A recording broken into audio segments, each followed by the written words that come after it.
कराची के इलाके district west Orangi town थाना पाकिस्तान बाजार के हुदूद जर्मन स्कूल के सामने बुध बाजार की वजह से रोड ब्लॉक हो जाती है, जिससे बहुत से हादसात पेश आते हैं और आवाम को शदीद मुश्किलात का सामना करना पड़ता है। इलाका मकीन का एसी मोमिनाबाद से मुतालबा है कि इस गैर कानूनी बचत बाजार के खिलाफ फौरी एक्शन लिया जाए। मजीद जानते हैं आलम की इस रिपोर्ट में। कराची के इलाके district west Orangi town Pakistan Bazaar थाने के हदूद जर्मनी स्कूल बुध मार्केट में खड़ा हूँ।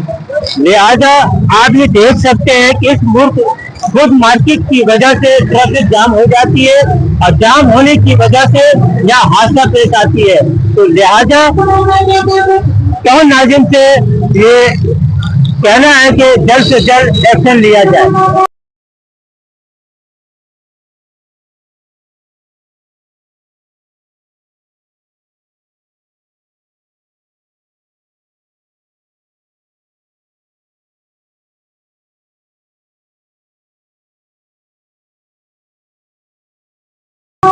कैमरामैन समीर हुसैन के साथ 27 न्यूज कराची।